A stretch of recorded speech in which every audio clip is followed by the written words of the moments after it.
Molokai is known as the beautiful and happy island, but it has a tarnished past.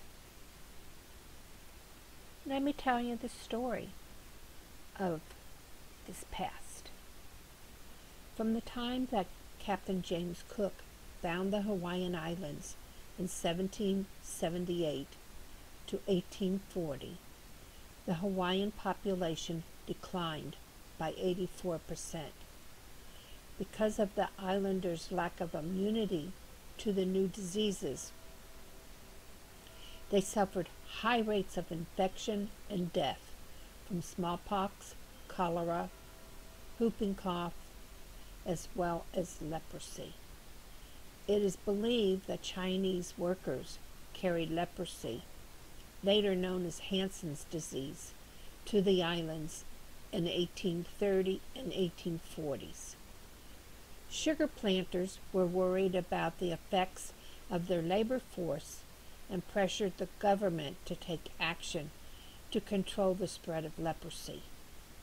In 1865, out of fear of this contagious disease, Hawaiian King Kamehameha V and the Hawaiian legislature passed the act to prevent the spread of leprosy.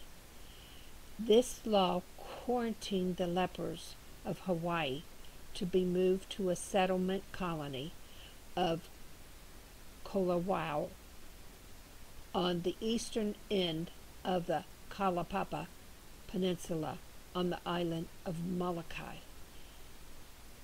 It didn't matter where you were or what island you were on.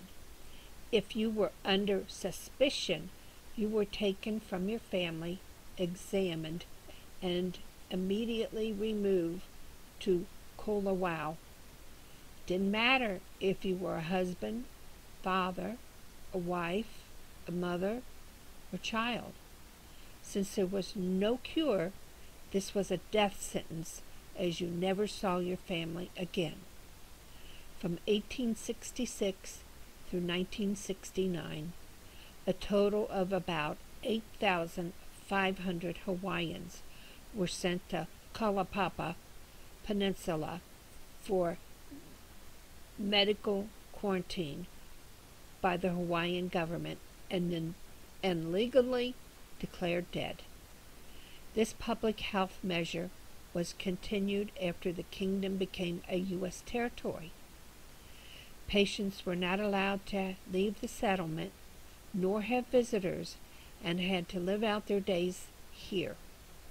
In the 21st century, there are no persons on the island with active cases of leprosy, which has been controlled through medication, but some former patients chose to continue to live in the settlement after its official closure. As of our visit, there are only 10 people still alive in Kalapapa that had Hansen's disease at one time. The Royal Board of Health initially provided the quarantined people with food and other supplies, but it did not have the manpower and resources to offer proper health care. According to documents of that time, the Kingdom of Hawaii did not intend for the settlements to be penal colonies, but the kingdom did not provide enough resources to support them. The Kingdom of Hawaii had planned for the lepers to be able to care for themselves and grow their own crops, but due to the effects of leprosy and the local environment conditions on the peninsula, that was impractical. Father Damien, a Belgian Catholic missionary, came to the island in 1873 to serve the lepers.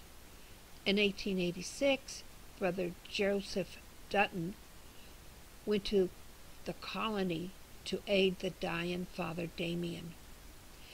After Father Damien's death of leprosy in 1889, Dutton founded the Baldwin Home for men and boys at Kalawao. He stayed there until his own death in 1931.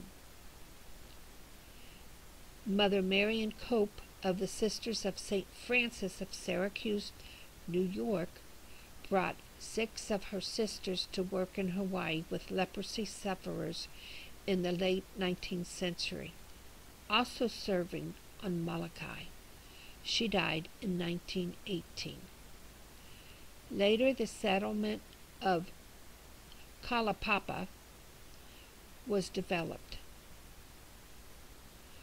Kalawao County, where the 2 villages are located, and separated from the rest of Molokai by a steep mountain ridge, and operated from 1866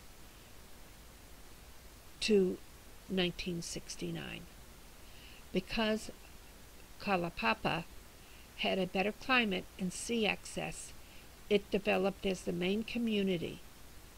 A research hospital was developed at Kalawao. The population of these settlements reached a peak of 1,100 shortly after the turn of the 20th century. This area became a prison, fortified by nature. Even in the 21st century, the only land access is by mule trail. There is a mule trail, and the cost is $209 per person. There is also a plane available to fly in for a cost of $249 a person. There is no way in by sea. Just walking the trail, and you have to be invited to walk the trail, or the mule trail, or fly in.